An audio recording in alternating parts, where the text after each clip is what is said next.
prominent men, meeting in secret, who directed the course of civilization, are recorded in the writings of all people. The oldest is the Brotherhood of the Snake, also called the Brotherhood of the Dragon, and it still exists under many different names. The Brotherhood of the Snake is devoted to guarding the secrets of the ages and to the recognition of Lucifer as the one and only true God.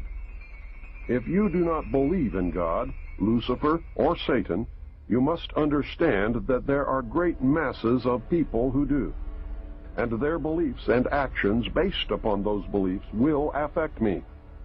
The important fact to remember is that the leaders of both the right and the left are a small, hard core of men who have been and still are Illuminists or members of the Brotherhood.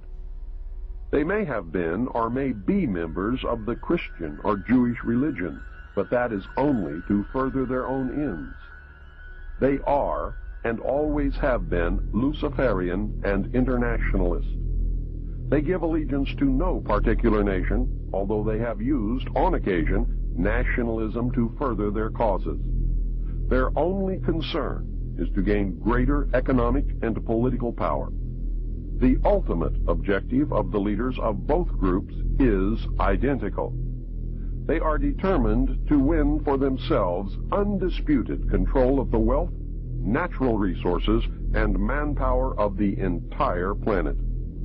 They intend to turn the world into their conception of a Luciferian totalitarian socialist state.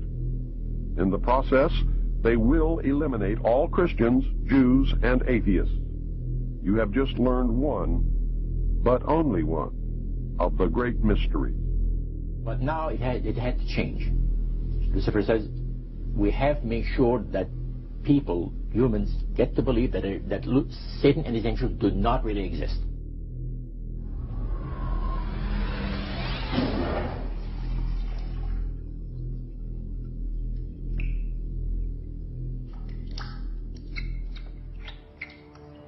That's what they're trying to do. They're trying to disconnect us from multidimensional infinity so that we don't see the world from that perspective and therefore see through the illusion and see through the nonsense and see through the lies.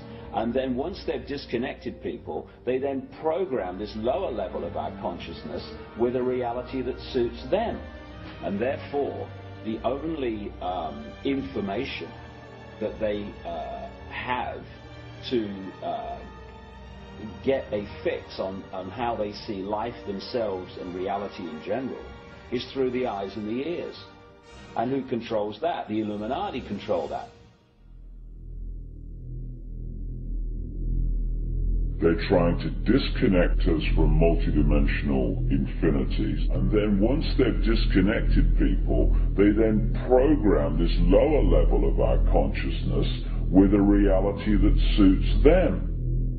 If there's a reality out there pertaining to any alien influence, we need to sort out the government misinformation and disinformation and mind manipulation techniques that they're using. I know for a fact that the plan is to make all of us feel totally helpless, that what's happening is beyond our realm to affect because we've been taken over by aliens, that our Independence Day is dawning.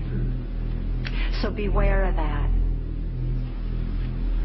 Understand that those criminals have been keeping information and technology from us under their blanket of national security. They are 25 years ahead of us at least. They're way ahead.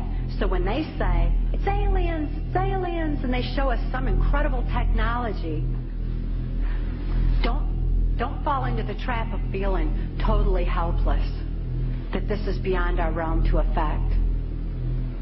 Superstition begins where knowledge leaves off. And they have been keeping knowledge from us for a long time. People have all kinds of belief systems. And I'm sure each and every one of you has various and different belief systems as well. I'm not saying that there's no such thing as aliens. That would be foolish of me to even say anything like that at all. But what I am saying is that it was my experience that these were people claiming to be aliens. about to destroy the sovereignty of nations, take away our Bill of Rights. The UFO thing is integrally tied into this in some way. I'm not exactly sure how, but if extraterrestrials are real, then they're controlling everything, believe me. If they're not real, they're being used as a threat from without to scare people into coming into this one world global unity of humanity in order to face that external threat. And in the process, we're going to lose. The ordinary man will lose. You need to understand, disinformation is deliberate deceit to hide other things. And so there's so much of that. And some of it is surprisingly well-sponsored disinformation. I'm going to sum up this talk and mention an overview of the alien agenda. The alien agenda is really decimate the planet to take the remaining human subjects as slaves, and the aliens would use this planet for their own means. My question I'd like to ask is this. If the aliens have a 1,200 IQ, can speak all these languages, and are so powerful, what prevents them from just taking over? Well, it's a good question. We're an alien species to them, and our germs have a tendency to kill them. They're also a dying race, and they're in far worse condition than anybody with the worst case of terminal cancer. They are in need of us to some degree. And some of it is surprisingly well-sponsored disinformation. So I think my question is actually to Clifford Stone. You said that you had seen aliens on a craft that had crashed. I wondered if you could describe what they looked like.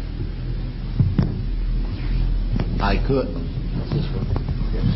but it would probably take a whole lot of time. The reason I state that, when I got out in 1989, we had cataloged 57 different species. You have individuals that look very much like you and myself that could walk among us and you wouldn't even notice the difference.